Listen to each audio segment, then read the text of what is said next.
So it's great that the employees have this ability to get direct. I just started on recording. That's the part. I was a part of.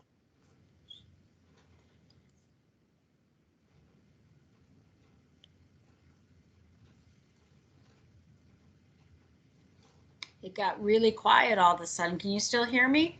I needed you to have people coming in.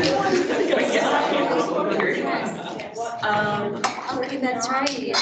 January 30th was. And I started the week before. Yes, the strategic task. So it's March. Yes. What's your 6 weeks well, just found out is they actually were supposed to do this. Okay, we're going. I'm sorry, I'm not really, I don't Or like, really. Welcome back, everyone. Welcome back. We're about to start our second keynote of the day. I'd like to remind everyone to scan the QR code on the back of the brochure to evaluate the last session that they were in. We really appreciate your feedback on these sessions. It's my honor to introduce Dr. Stavros, and everyone has her bio in the program, so I'm going to selfishly not read that again to you because I would much rather hear from her than hear myself repeat something you already know. So with that, Dr. Stavros, thank you so much for joining us, and take it away. Okay, thank you. That's a perfect introduction. Well, I'm excited to be here. I get a little nervous when I work with teams because I use Zoom every day, but we've tested it. So what I'd love to do is I'm just going to dive into the presentation. I set my timer less than 40 minutes so that I can drop the slides and we can have a conversation for the last 15, 20 minutes. How does that sound? Sounds good. Good thumbs up from us. And everybody, I believe, has access or will have access to my slides, so you don't have to take copious notes, but you can ask questions when we're done. So I'm going to get started if that's okay. Yep. Go ahead and put it in slide or presentation mode and you're off to the races. Okay. So when I get into this beautiful presentation mode, I cannot see any of you, but perhaps you can still see me. Absolutely see you. Okay, great. So today's presentation is about the power of questions. And I just want you to think about the first question. I'm going to ask you at least 4 questions, but have you ever thought about how communication impacts productivity, engagement, relationships, culture? You know, just think about the power of our words and how they impact the next moment. And you're probably all familiar with LinkedIn. And this is the CEO of LinkedIn. And Jeff Weiner said that communication is key. It impacts everyone and everything. And he says 70% of the workforce is disengaged. 75% of performance problems stem from poor communication. And that poor communication costs us a lot of money. And he said that the boot camp of the future is one that teaches people how to ask questions and have conversations. So that's what my presentation is going to focus on.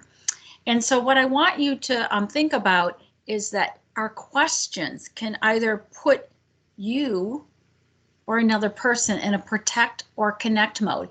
And we're going to see what that feels like. And our questions can either make people sink or soar. And when I say sink, it means going below the line. So I've done a lot of research on questions over my career, and I've co-authored a book recently, Conversations Worth Having, using appreciative inquiry to feel productive and meaningful engagement with my colleague, Sherry Torres.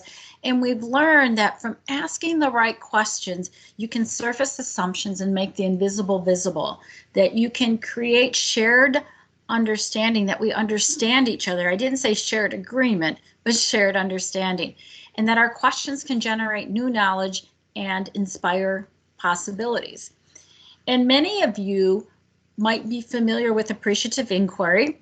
Appreciative inquiry is the discovery of what gives life to a system when most alive and at our best. And I'm going to talk to you about appreciative inquiry because it's a way of asking questions. And I was introduced to appreciative inquiry back in 1995 when I was a doctoral student at Case Western Reserve University by David Cooperrider and Ron Fry. And I'll tell you a little bit more as I get into the questions of the presentation. So normally when a speaker has a presentation, they give you what their objectives are going to be in their presentation. And I decided to design today's presentation for you around 4 questions. Is there such thing as asking a right question? What is humanistic AI? Every time I'm somewhere giving a presentation and I introduce AI, people think it's an artificial intelligence. But this is a humanistic AI, and that's correct in some settings, but I'm going to talk about appreciative inquiry. And what is the power of generativity in our questions, and how can your questions help others to soar? Now, there's 4 resources that I sent ahead. So I will be telling stories, but if you want to read more about the stories that I'm going to share with you in this presentation, the first article I sent is The Generative Nature of SOAR, and what are the applications of SOAR, the results, how SOAR got started, and what the SOAR profile is. And then the second article is SOAR 2020 and Beyond. And this is 20 years later, my postdoc, I finished my doctorate in 1998 in collecting all the applications of seeing how SOAR begins to impact strategy systems and stakeholder engagement. Both of these articles were published in the Appreciative Inquiry Practitioner, the International AI Journal. And for any of you in the audience that are thinking that you have an application, a story, something very practical that you want to publish if you've been using appreciative inquiry, I'm going to recommend that you reach out to this journal. And then there's a case study, a book chapter from the book called Practicing OD, Leading Transformation and Change, of what does it mean to build strategic capacity. And this case study has all the kinds of questions you could ask your people that you are trying to coach for productivity, process improvement, whatever it is that may be. And if you're a visual learner like me, the last handout that I provided for this talk is an organization that I had the opportunity to start working with about 15 years ago, Northern Essex Community College, and how they really embedded questions, appreciative inquiry, and SOAR. So what this is it's a handout that has about a total of 20-minute worth of video clips if you want to see a story of an organization that really embedded appreciative inquiry and SOAR and questions into the development. So if we look for the first question, what is a right question? I simply went to the Webster Dictionary and I looked up the word question. And question is the act of asking or inquiring about someone or something or someplace. Now we all probably know there's about 10 different dictionaries out there you could look into, but questions are about inquiry. And then I looked up the word right. And right in the dictionary says is being in accordance with what is just, good, value, genuine, being most favorable or desirable. So when I put those 2 definitions together, what is a right question? I came up with a right question is an inquiry that focuses on what is good, what is favorable, what is desirable, what is of value to you and the person, and that you're in a conversation. So it's inquiry that is very genuine.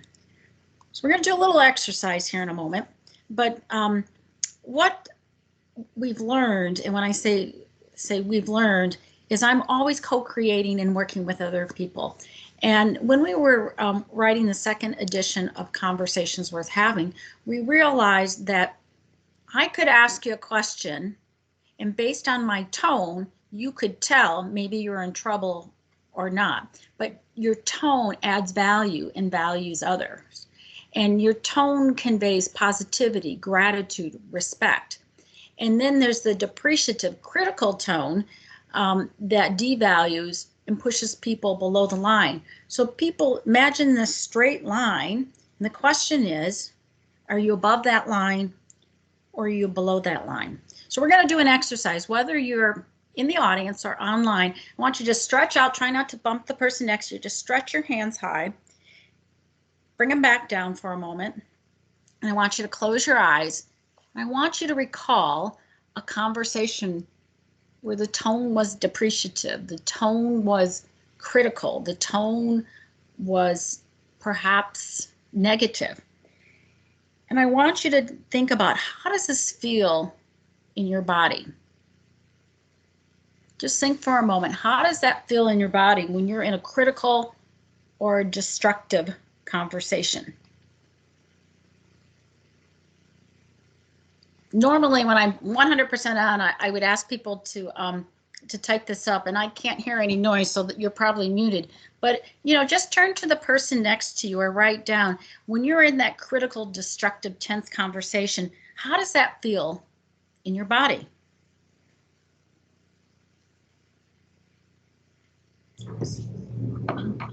Anyone? Heavy. Heavy. Heavy, yeah. Yeah. Feel really strong tension in my shoulders. Devalued, really strong tension in the shoulders. So it doesn't feel good.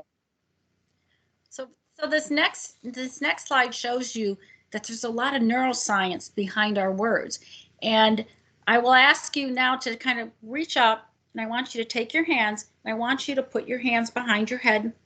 And what happens is, when you're below the line, those negative words, put your hands behind your head. You're coming from the protect part of the brain.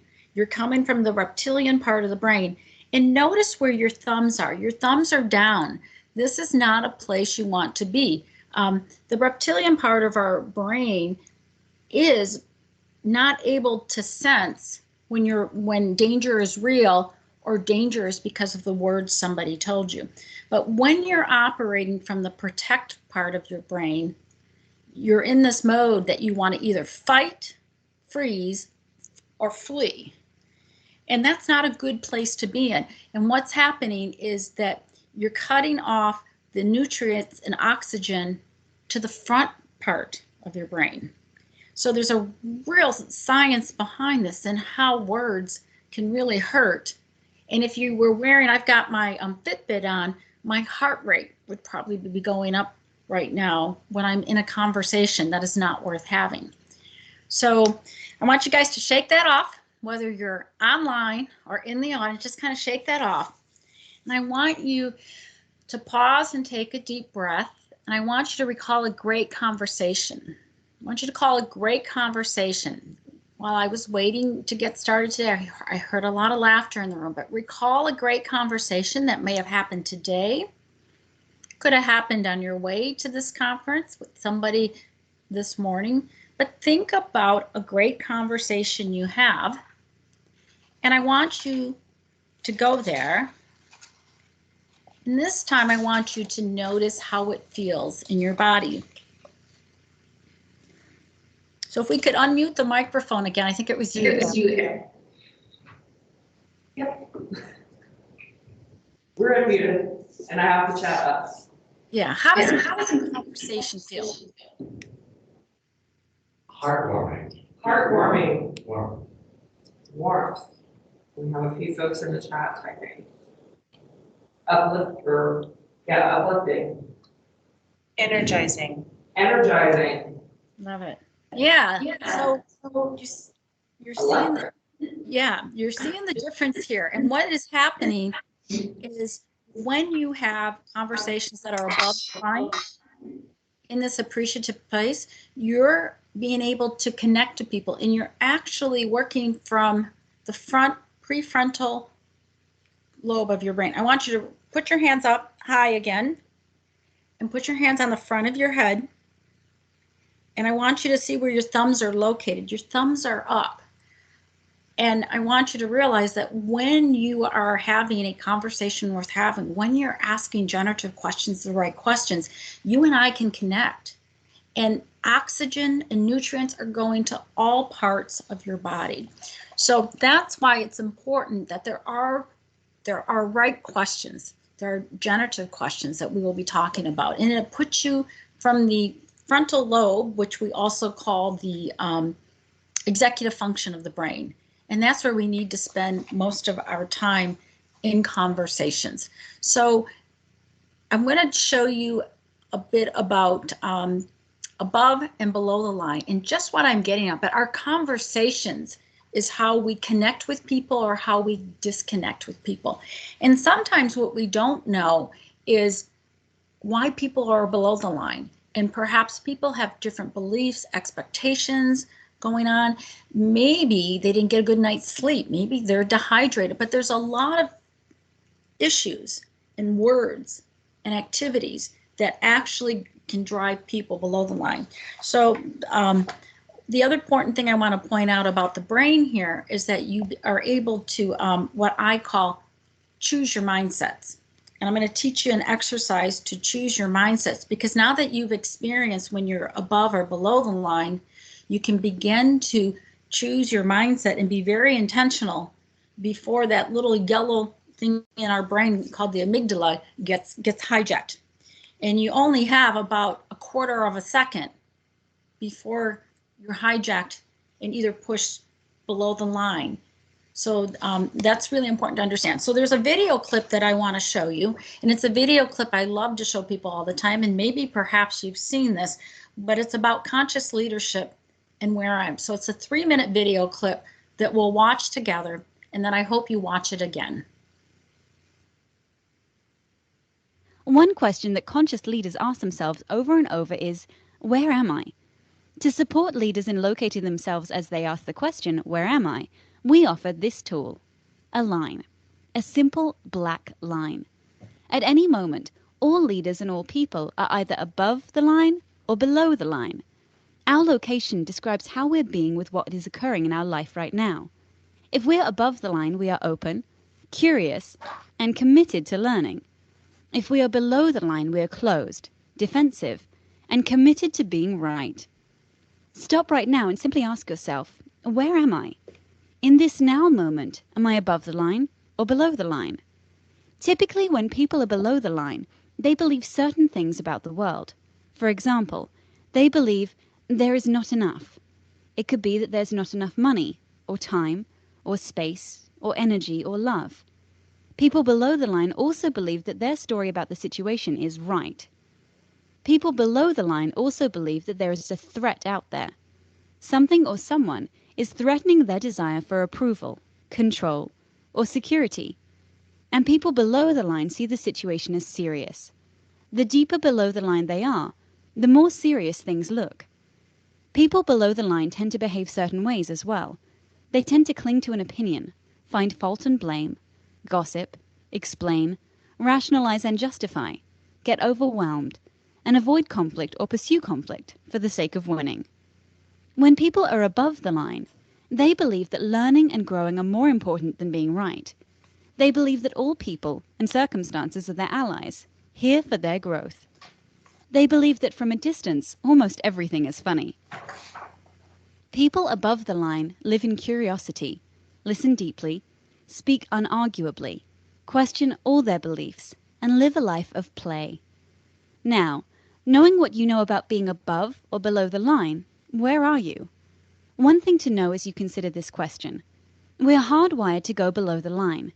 Literally, our brain is programmed to perceive threat, and when it does, a chemical cocktail courses through our veins, and we go below the line. This reaction was designed to help us survive in the presence of a real threat to our physical survival. An issue for modern-day leaders is that often our brains can't tell the difference between a threat to our physical survival and a threat to our ego or identity. We react and get defensive when we experience a threat to our ego.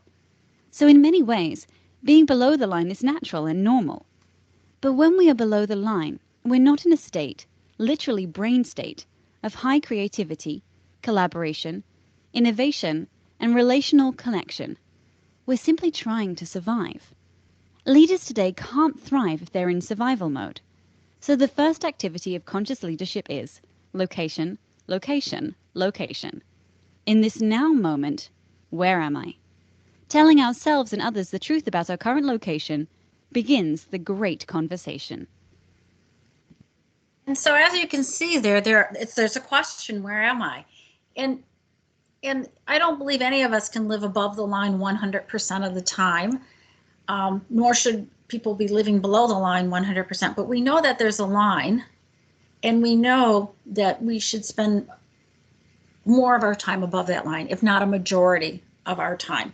And being able to share this video clip with you today and encouraging you to share this with others and teams that people are on helps people understand to say, yeah, I'm below the line today. Or it helps somebody to notice, how are you feeling today? And sometimes when somebody says, oh, I didn't have time for breakfast, I didn't have any water to drink, I got caught in rush hour traffic, my husband said this to me, you know that person is coming from below the line at the moment.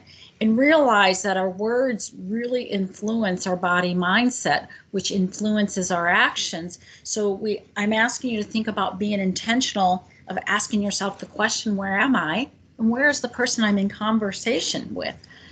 Now, a practice that I recommend for trying to know where are you and where are the people is something called tuning in. And tuning in is simply, and I want you, those of you listening, I want you just to pause. I want you to just take a deep breath. There's so much science behind breathing and box breathing and exercise that it actually resets the parasympathetic nervous system in you. And then the importance of getting curious. Why am I below the line?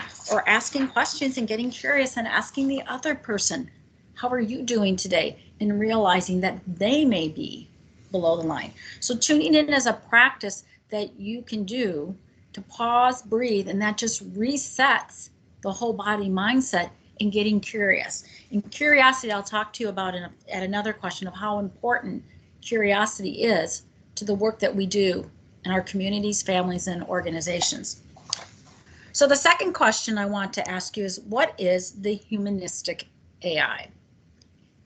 And that's what I'll be talking about next, is appreciative inquiry. And I believe you have a speaker later on that's going to talk to you about appreciative intelligence, Tojo Tachinkari. But this is a very important quote by David Cooperrider that says, we live in a world our questions create. And just think about that for a moment. The reason I have the picture of the Cleveland Clinic is this is where David's seminal study was done, and this is where appreciative inquiry came out of his research. And there's lots of definitions out there on appreciative inquiry, and this is probably my favorite one, is that appreciative inquiry is the discovery of what gives life to living systems when they are most alive. And most people are familiar with the appreciative inquiry 5D cycle, which is define, discovery, dream, design, and destiny. And I need a whole nother hour to talk about that, but maybe you're familiar with that. But appreciative inquiry at its best is the intentional discovery, the best in people, organizations, and communities by asking questions into the best of what was, what is, and what could be. And if you break apart the words, the word appreciative means to add value in being of value. So I want you to think with your words that they add value in being of value, no matter how difficult a situation is. An inquiry is being able to ask questions, being curious, wondering, and really asking questions that are not in the disguise of an answer, but asking questions of what and how, questions that generate new thinking, new ways of decision making for people.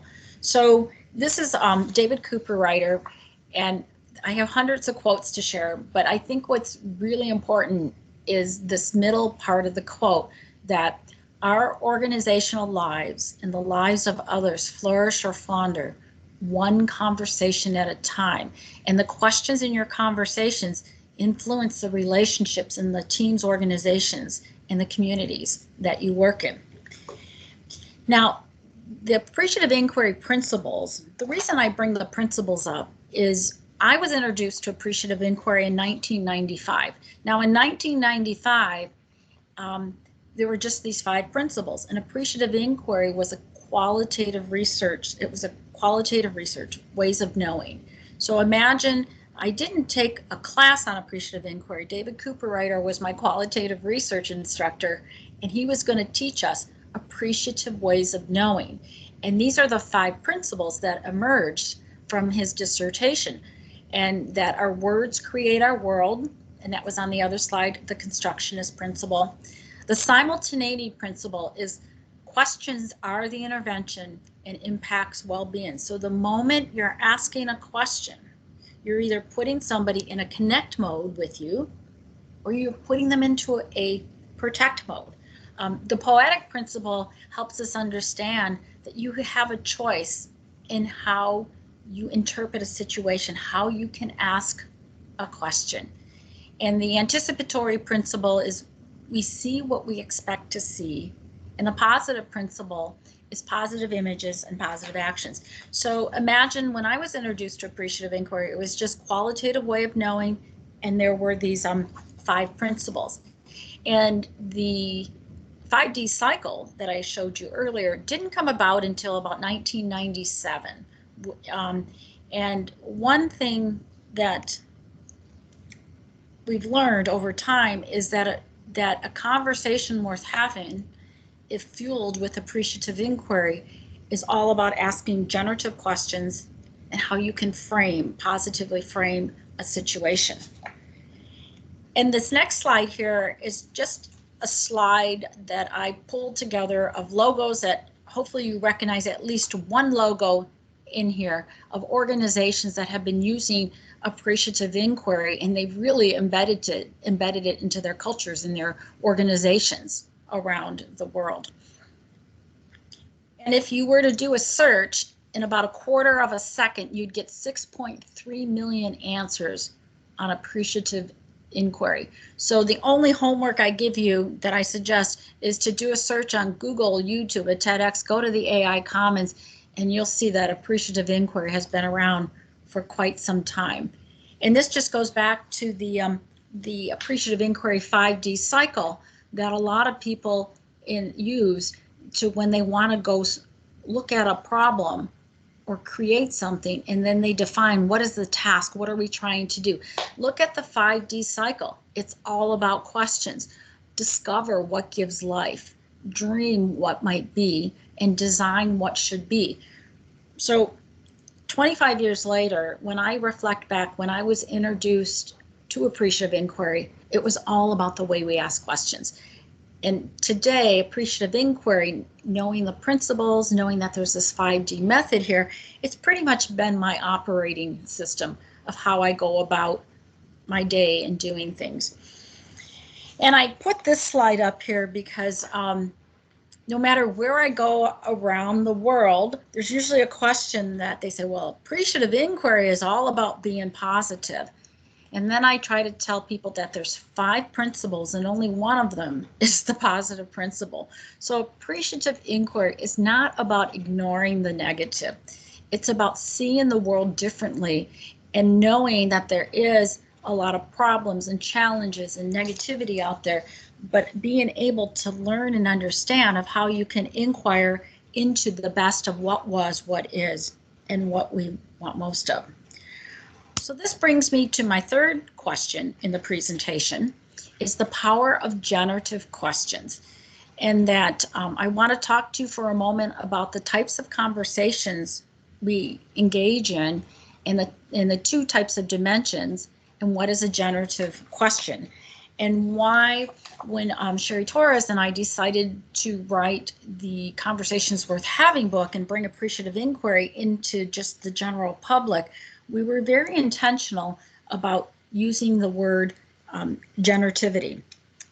And for those of you that are like the researchers, and you know, the moment that it really became clear to me that it wasn't about asking positive questions, it was generative questions, is I would encourage you to look at Jervis Bush, B-U-S-H-E.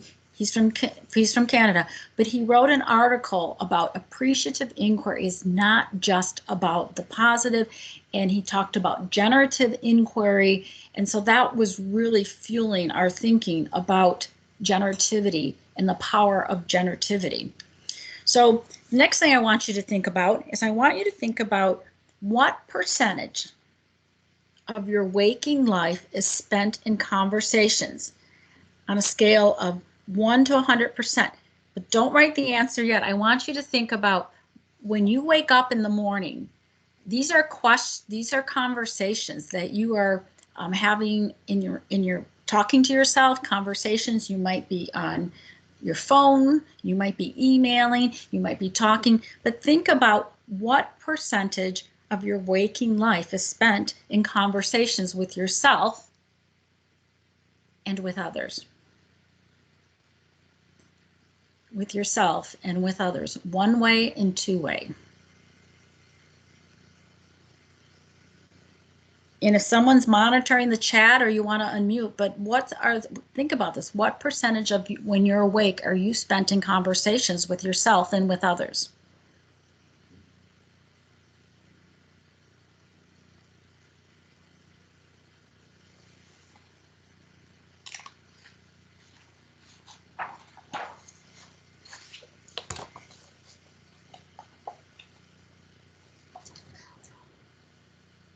How much time do we spend in conversations with ourselves or with others?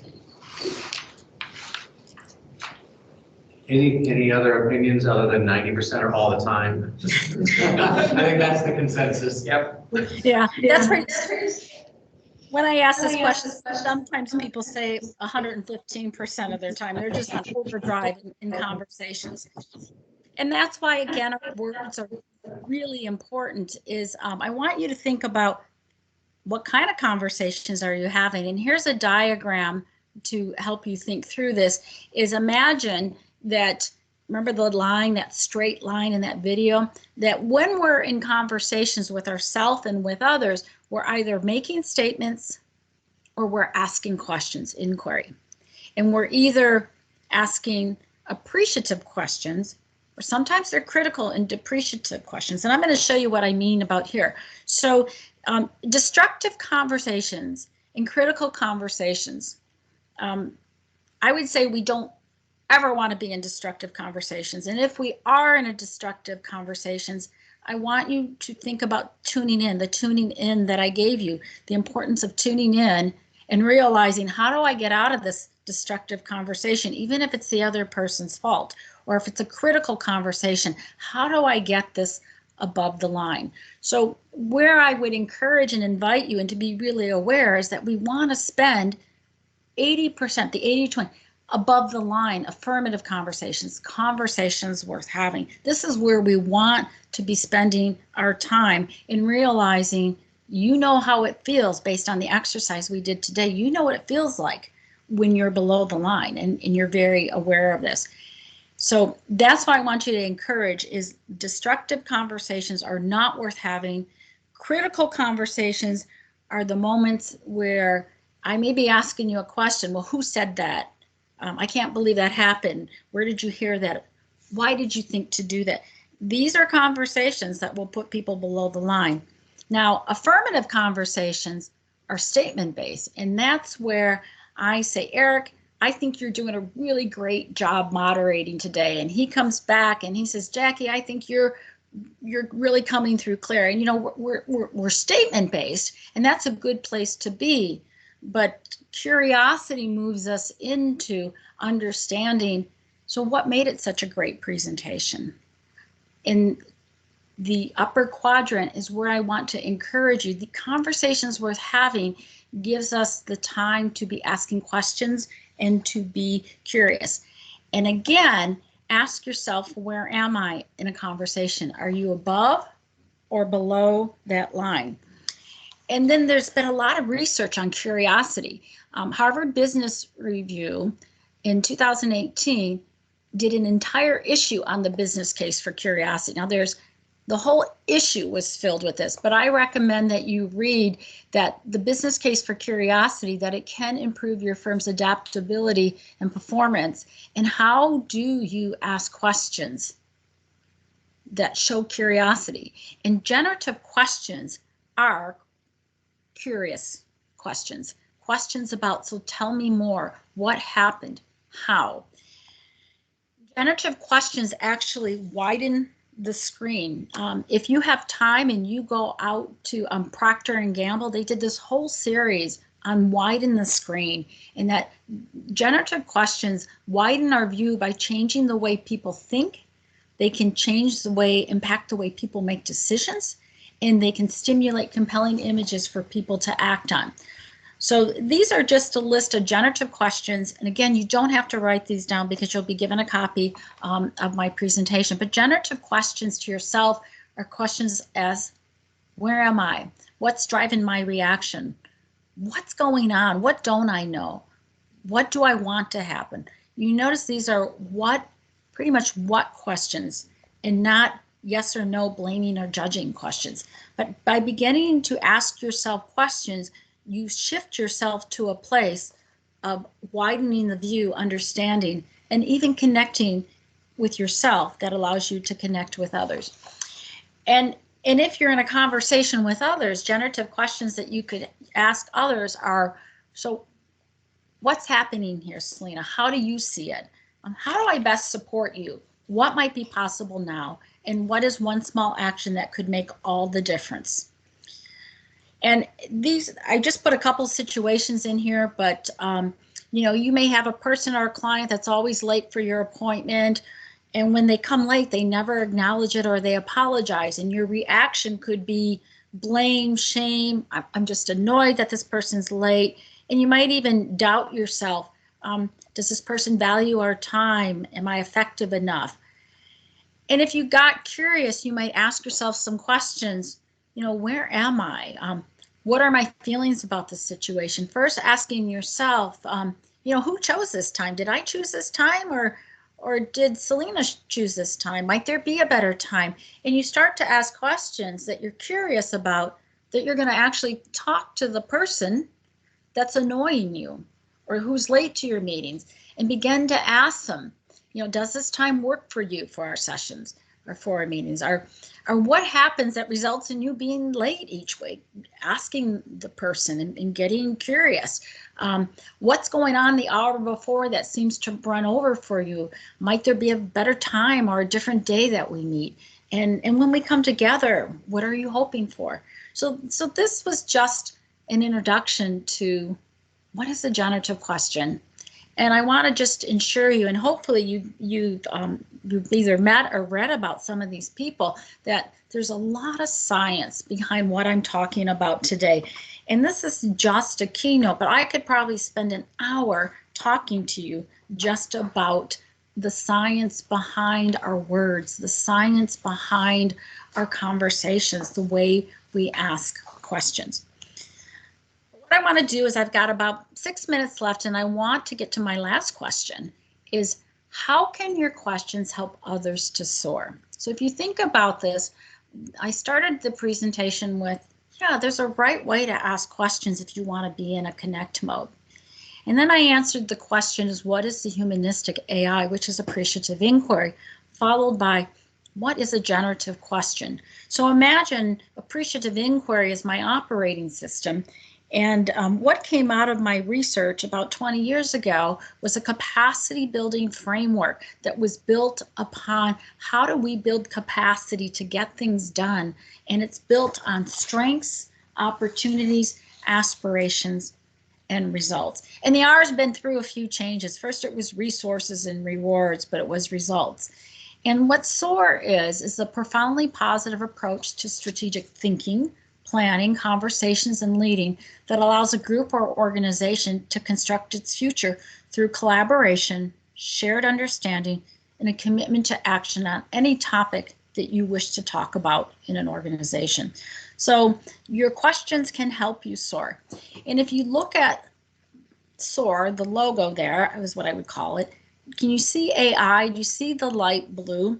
I didn't figure that out till about 20 years later.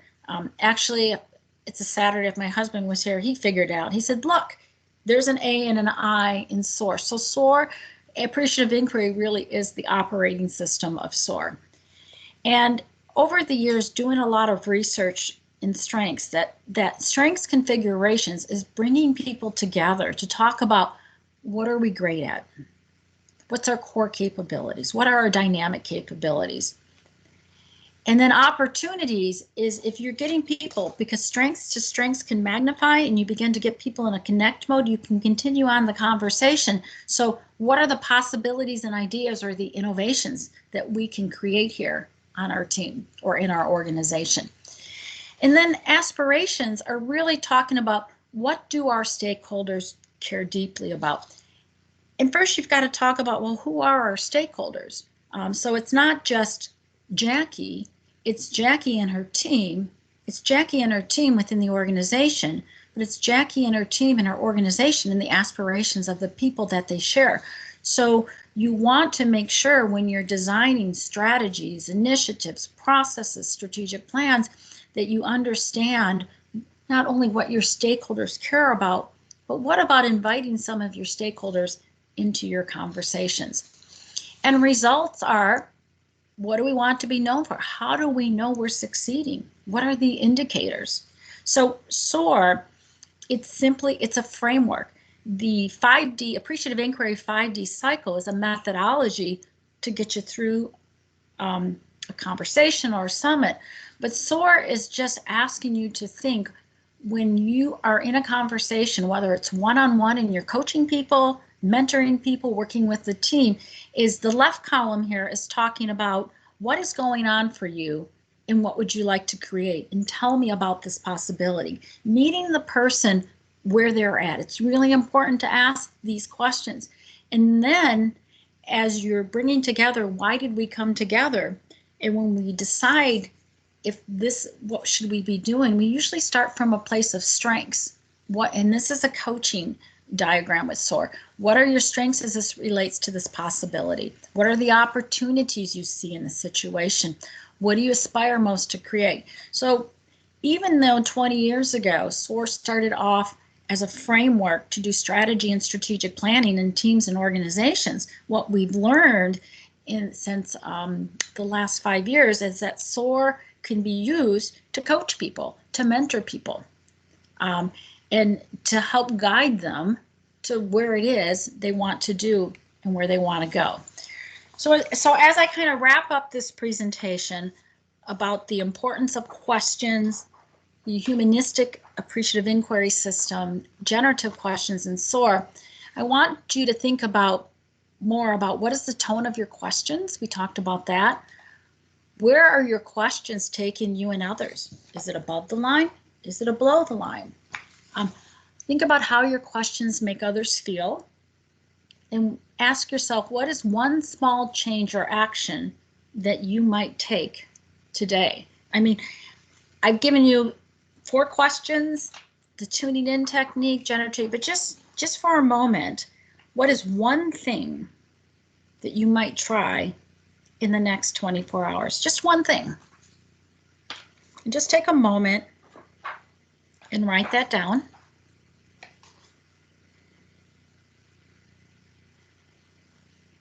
Before I drop the slide deck, I just want you to think, what's one thing you're going to try to do after you've heard this presentation?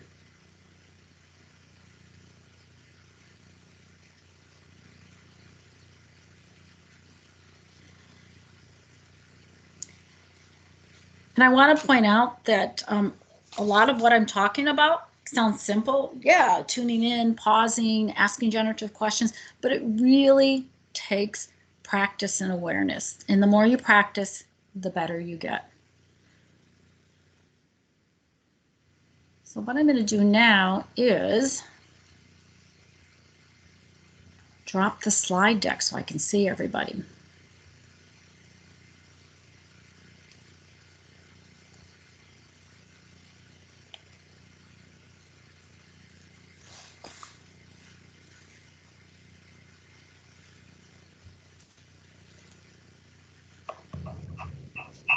And open it up and answers.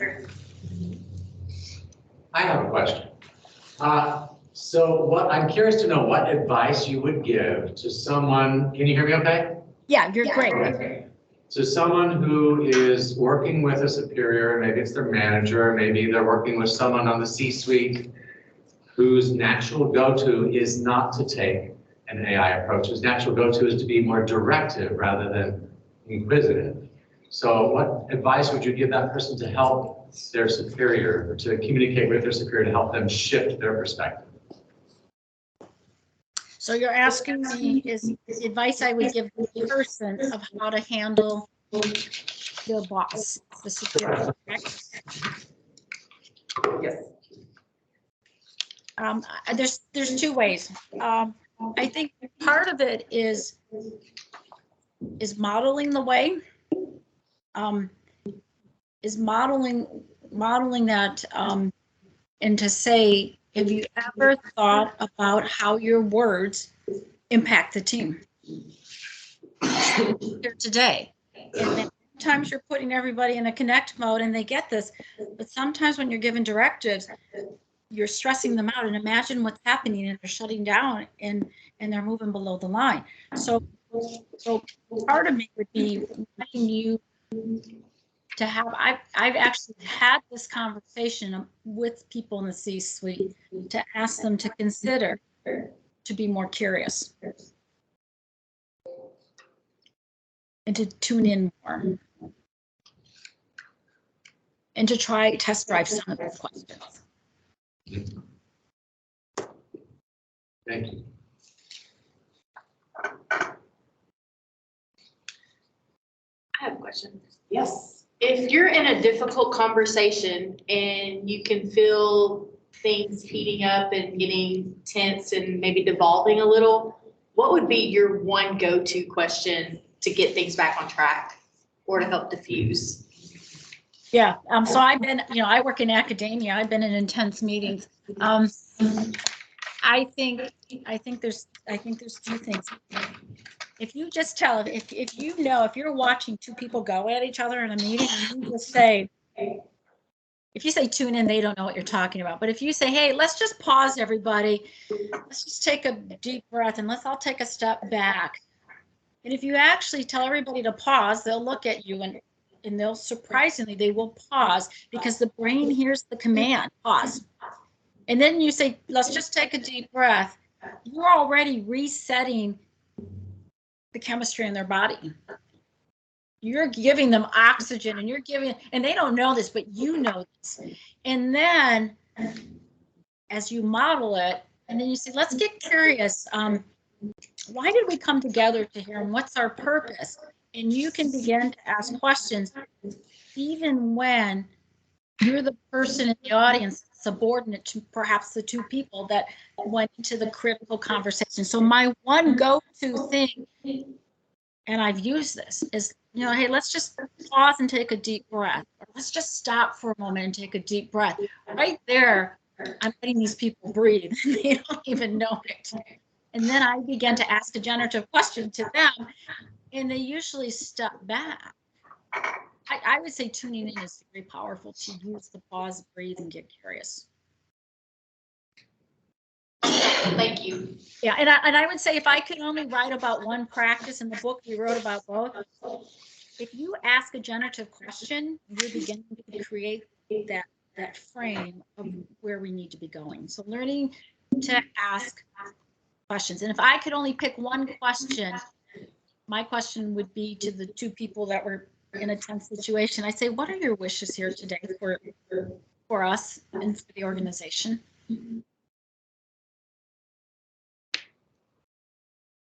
Thank you. You're welcome.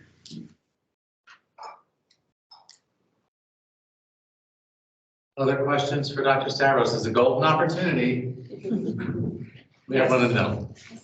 I wonder how, I feel like I'm curious as to how this model kind of translates cross-culturally, like within other cultures where perhaps operating on the lower level is a natural go-to or a natural cultural behavior, let's say. That's a great question. I would say if you asked me this question 10 or 15 years ago, it's only for certain cultures. I can tell you in a lot of Asian cultures, just 15 years ago, now there's 60, I've got a handful handbook behind the change handbook. There's 59 other methods you can look at. But I would say today, 2 Friday nights ago, I was in the ASEAN region in Thailand, Assumption University, with 10 different Asian cultures. Now, but that's a great question. I've been to Turkey, and that's kind of they had a really hard time, exactly for what you're saying, because of the culture. Turkey, the Turkish culture, had a very difficult time. Latvia. I want you guys to realize there's 292 countries in the world. Probably 200, 250 can buy into this, because think about appreciative inquiry. It's very adaptive. That's why I use it for conversations worth having. That's why I used it as the operating system for SOAR.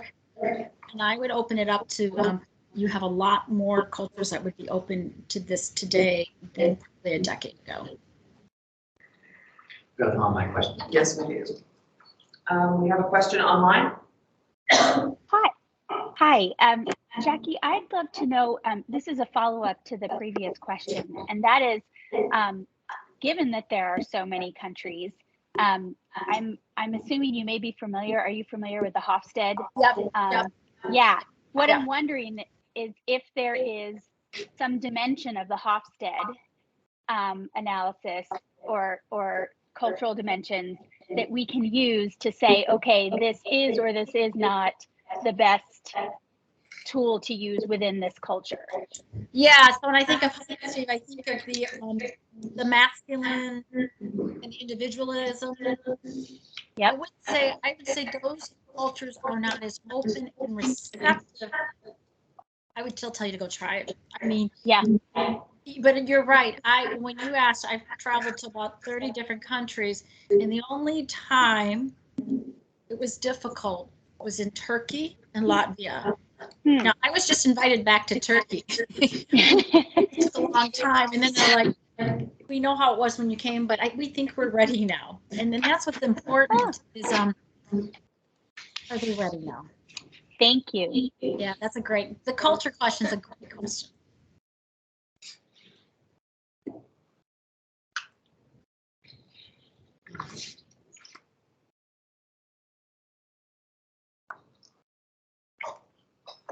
We have 9 minutes to go, so maybe we'll give some folks back their time. I'd like to remind everyone online that we're going to post all of the materials on the website. So we have QR codes, everyone has them here. You can scan those, but for those of you online, just look for those links to appear after the presentation and you'll be able to download all of those resources. Thank you very much, Dr. Stavros. This is absolutely a pleasure. Everybody.